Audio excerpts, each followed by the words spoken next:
The reason why I go to school here at San Diego City College. I'd like to start off by saying that I hope that each and every one of you follows your dreams and that you achieve them. I know a lot of you guys want to go to a major university, and that's a goal to accomplish, and it's a goal that you can achieve. All you got to do is make good grades, have a high GPA, and have multiple colleges that you apply to. Don't just apply to 2 or 3 of them, apply to 5 to 10 of them, because you're going to get into one of them. Bro Joe, raise your hand, ask questions, show up to class, be ready for class, for it to start up. Let the teacher know, hey, what you're trying to accomplish in life, you know what I'm saying? The goals that you have. You plan on going to this university or this university or this university. Let it be known what's going on. You know what I'm saying? Talk to the instructor. Do whatever you got to do to go ahead and put the good word out there that, hey, you're trying to make a great grade. You're not trying to make just a B or a C. You're trying to make an A. To be honest with y'all, I went to prison when I was 17 to 23. I did 6 years in Texas prison. By far the most hardcore prison you could ever believe in life. You think California has a hardcore prison? They don't. Texas has the most hardcore prison. And all I gotta say is, don't ever mess with Texas. Don't ever, ever, ever think about messing with Texas. No joke. And talk about the reason why I'm making this film is why I go to school here. And the reason why I go to school here is because I was in jail in San Diego from June 3rd, 2016 till February 24th, 2017. I did 8 months in San Diego jail. I beat a 25 to life case for dissuading a witness. I was charged with my 3rd strike. Absolutely freaking crazy. Freaking crazy. Was that the district attorney had done his homework on me. He found out that, at the time I was 37. I married a 23-year-old girl. I lived in La Jolla. I lived in Bankers Hill. I had 2 places. The reason why is because I got the Bankers Hill place was so that my wife could go to school over there at Point Loma Nazarene. She was studying to become a doctor. Absolutely crazy, to say the least. So he realized that I'd graduated from Texas A&M, that I had 3 businesses. I had an electrical company, had an irrigation company, had a sales and marketing company, had people working for me, and I was very financially stable. I was doing very well in life, and he finds all that information out, and then he sees me, coming in there talking to him, and he didn't realize that I went through a coma, and so I wasn't thinking correctly, and it was just out of control crazy, to say the least. You cannot go ahead and,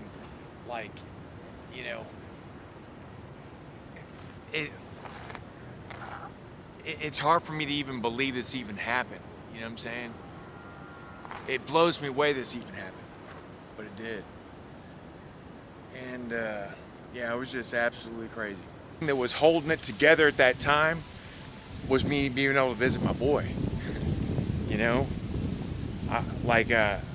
I got two boys from this one girl, and I got my other son from the girl I was married to, and I like seeing them. You know what I mean? I like being with them. I like it.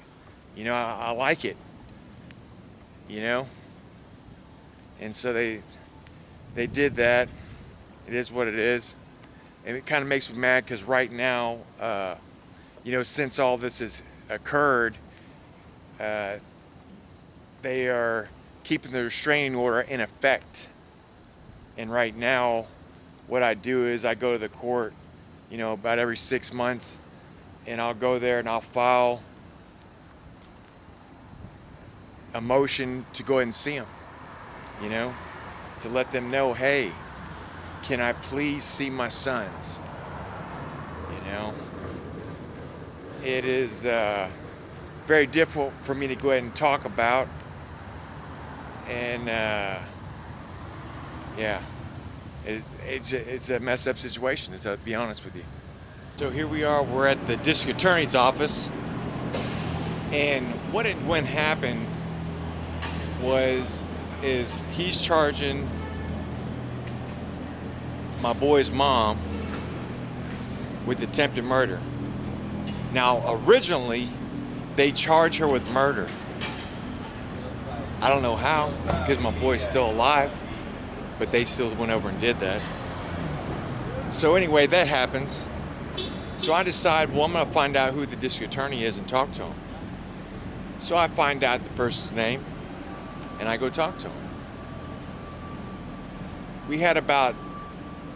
I went and saw him on 7 different occasions over the course of about 6 months. And on this 7th time, he tells me that he's going to come at her with 7 years of life, which is the maximum sentence that you could go ahead and receive for an attempted murder. I tell him, I was like, okay, do you mind if I say something? I just want to let you know that this is her first offense. She's never done no wrong. She didn't even have a traffic ticket. And you're going to give her 7 to life? So what I don't realize is that they're playing a huge game on me. And going through all this was absolutely crazy, to say the least. And this is the building right here that I went to. It's a very nice building.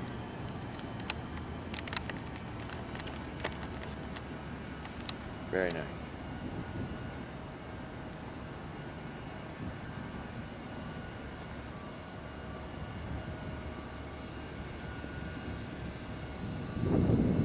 Law, it's a crazy thing.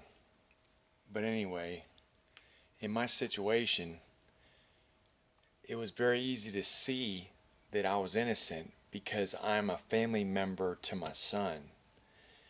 And here is a copy of the law.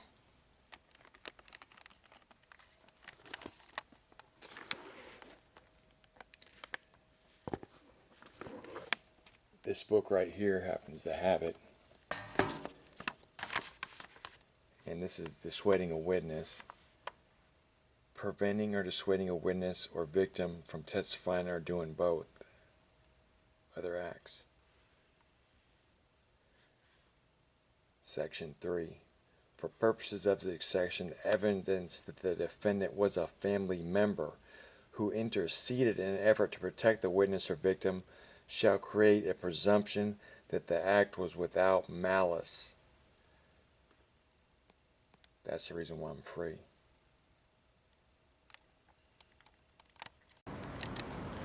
So in other words, what had happened to me is I was in jail, this very same jail right here.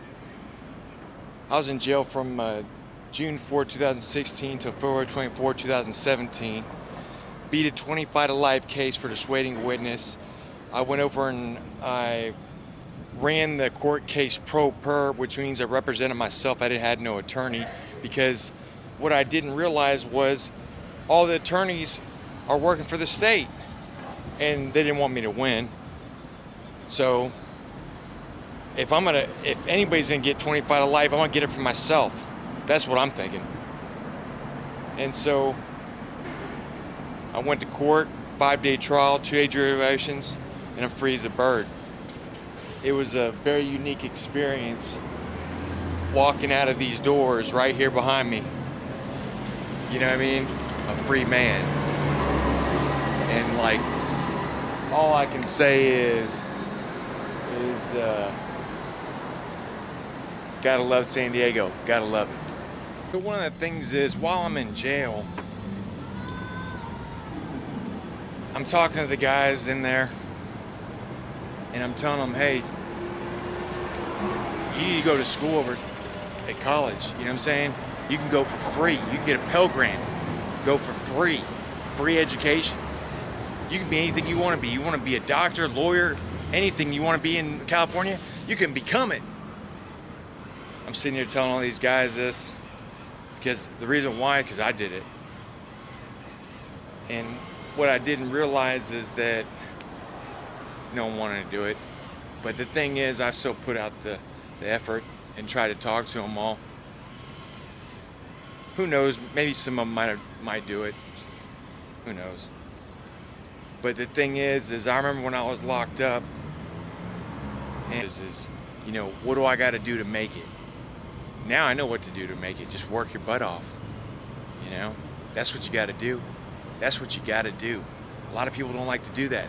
But that's what you got to do. You got to work your butt off. You'll make it. So I just want to go ahead and say that, you know, I hope that you guys learned something from my ramblings on about my life. I hope that you guys learned that don't ever stop going after what you want. Don't ever quit. Don't ever fail. You know what I'm saying? You can't fail if you don't stop trying. You know what I'm saying? You can't fail if you don't ever stop trying. You know? For me, this school has been like totally awesome. The teachers here, the campus, you know, the different, like I've learned about HVAC, I've learned about electrical, I've learned about art, I've learned about video recording, I've learned about dance, you know what I mean? I love it. And now I'm learning about, I'm taking a class how to sing. You know what I mean? And, but all I got to say is, don't ever stop going after what you want. Don't ever quit. Don't ever fail. You know what I'm saying? Don't ever stop. Don't ever stop. You guys take good care. And I'll see you on the next one. Bye-bye.